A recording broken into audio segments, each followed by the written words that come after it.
अगर आपको लगता है कि आपके घर में नहीं हो सकता है, अगर आपको लगता है कि आपके घर के आसपास नहीं हो सकता है क्योंकि आप एक बहुत अच्छी सी जगह पे रह रहे हो, तो चिंता मत करो।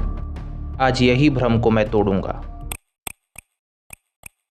9 अगस्त 2024 RG Kar medical college, West Bengal, India. यहाँ जो ट्रेनी डॉक्टर के साथ हुआ है कोलकाता में, ये तो पूरी दुनिया अब जान चुकी है।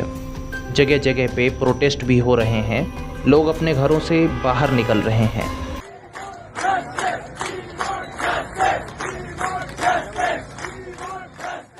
इसी ट्रेनी डॉक्टर के न्यूज़ को देख करके असम की एक 14 साल की लड़की अपनी चाची से पूछती है कि चाची, ये बहुत टीवी चल रहा है, ये होता क्या है?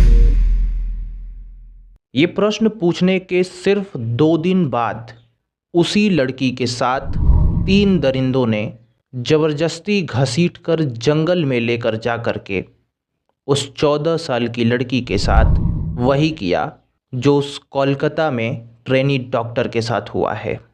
मैं ये पूरी कहानी को आपको बताऊंगा कि किस प्रकार से ये घटना घटी है, लेकिन उससे पहले मैं फिर से आपसे एक प्रश्न पूछता हूँ जिसका जवाब आपको कमेंट सेक्शन में देना ज़रूरी है। सवाल सिर्फ इतना सा है कि क्या आपका घर, आपके आसपास के लोग सेफ हैं? बताइए ज़रूर।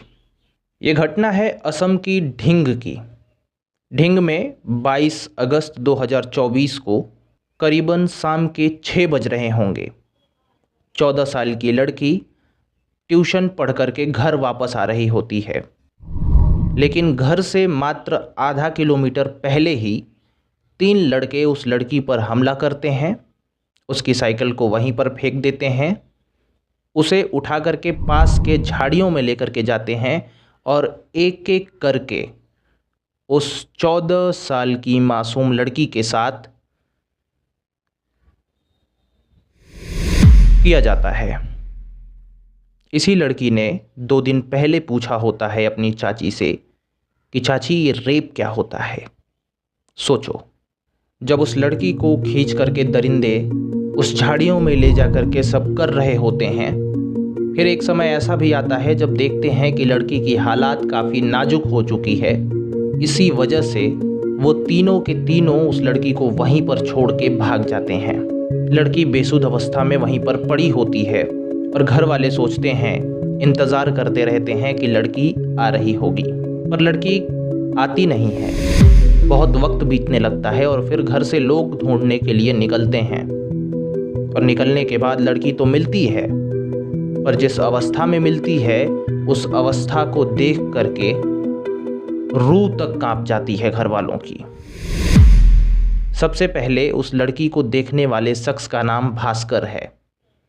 भास्कर बताते हैं कि जब मैंने लड़की को देखा तो उसके ऊपर के तो कपड़े थे, पर नीचे कोई कपड़ा नहीं था, अर्ध अवस्था में थी। मैंने तुरंत अपने गाड़ी को साफ करने वाला कपड़ा लिया और उससे ढका उस लड़की को, और उसके बाद हम लोगों ने तुरंत इसे हॉस्पिटल में भर्ती किया।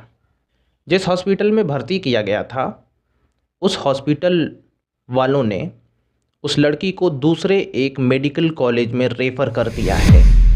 अब आप समझ सकते हो कि लड़की के हालात क्या हैं। खैर, जिस प्रकार से अन्य सारी घटनाओं में होता है, ऐसे मामले धुएं की तरह उड़ते हैं और तुरंत रफ्तार पकड़ लेते हैं मीडिया में, और उसके बाद पब्लिक रोड पर उतरती है। रोड पर उतरने के बाद प्रदर्शन शुरू हो जाता है। ठीक ऐसा ही इस मामले में भी होता है। लोगों को पता चलता है, लोग अपना कर्म करने के लिए आगे बढ़ते हैं और प्रोटेस्ट चालू हो जाते हैं। एक एक करके असम में धुआंधार प्रोटेस्ट चालू हो जाते हैं, ठीक ट्रेनी डॉक्टर कोलकाता में जैसे आजकल प्रदर्शन चालू हो रहे हैं। खैर, प्रोटेस्ट चालू है, पुलिस के ऊपर प्रेशर है। इसी बीच में एक मुझे बहुत अच्छी सी न्यूज़ मिली है इसी घटना को लेकर के। हालांकि इसको अच्छी कहूँ क्या कहूँ, लेकिन कुछ तो पॉजिटिव देखने को मिला है असम में, जो मुझे अंदर से थोड़ा सा सुकून दिया है। इस केस के मुख्य आरोपी तफज्जुल इस्लाम।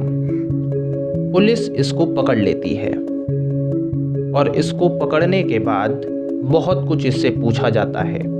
मुझे नहीं पता कि ये कबूल करता है या फिर कबूल नहीं किया होता है या फिर ये क्या कहा होता है। अभी घटनाएं आगे जाकर के साफ और होंगी क्योंकि अभी धरपकड़ चालू है।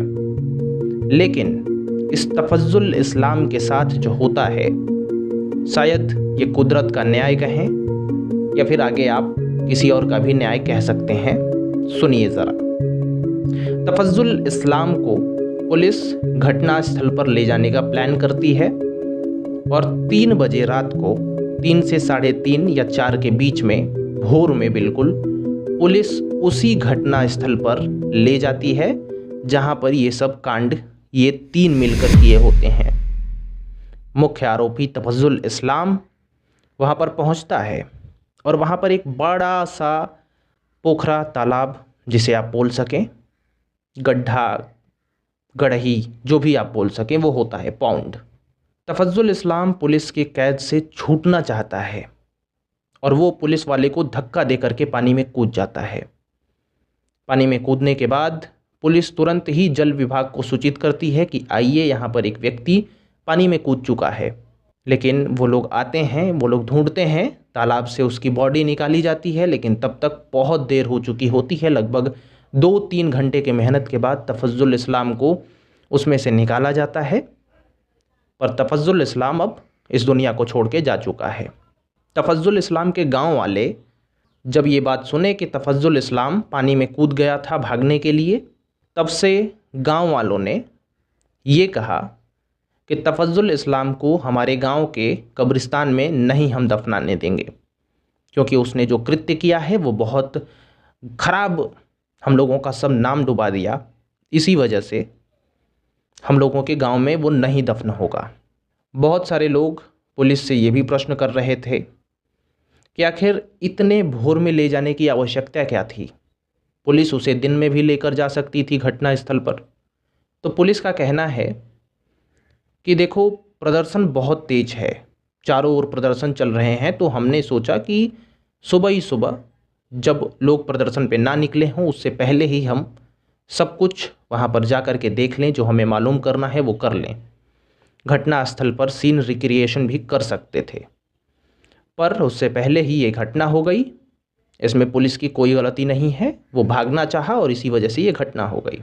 हालांकि कई जो कमेंट्स आ रहे हैं वो देखने को भी मिल रहे हैं कि योगी स्टाइल, हेमंत बिस्व शर्मा स्टाइल, ऐसे करके बहुत सारे कमेंट्स आ रहे हैं। अब जो भी है, जैसा भी है, मेरा तो काम है वही जो दिख रहा है वो बताना, मैं बता रहा हूँ। खैर, एक आरोपी तो ढेर हो चुका, लेकिन बाकी बचे 2 लोग, क्योंकि ये जो भी उस लड़की के साथ किए थे वो 3 लोगों ने मिलके किए थे। बाकी बचे 2 लोगों को पुलिस ढूंढ रही है। मुझे नहीं पता कि जब तक आप ये वीडियो देख रहे हैं तब तक वो लोग गिरफ्तार हुए हैं या फिर क्या। कुछ न्यूज़ आर्टिकल्स से मुझे ये भी पता चला है कि जो लड़की है वो अपनी चाची और दादी दादा के साथ रह रही थी। पिता कहीं दूर काम कर रहे थे, माता उसकी छोड़कर जा चुकी है भगवान के पास। पिता के आर्थिक हालात कुछ ठीक नहीं हैं, 10-15 हज़ार 12 हज़ार की जॉब करते हैं, जो एक नॉर्मल व्यक्ति करता है। बच्ची को पढ़ा रहे थे अपने मेहनत से ताकि बच्ची आगे बढ़ सके। सुनने में आया कि डीएसपी बनने की इच्छा थी, पर उसके जीवन में इतना उथल पुथल हो गया कि पता नहीं वो संभल भी पाएगी या नहीं संभल पाएगी। अब क्या ही कहा जा सकता है। खैर, मेरा फिर से वही प्रश्न है, जनता प्रोटेस्ट कर रही है। आप लोग तो एक केस देखते होंगे, मैं बहुत सारे केसेस को स्टडी करता हूँ, रोज एक एक केस आ जाता है जिसमें यही सब हुआ रहता है। मेरा प्रश्न सेम है, क्या सेफ है हमारा आसपास का वातावरण? ज़रूर बताइए और जुड़े रहिए हमारे साथ ऐसी ही घटनाओं को सुनने के लिए। राम राम।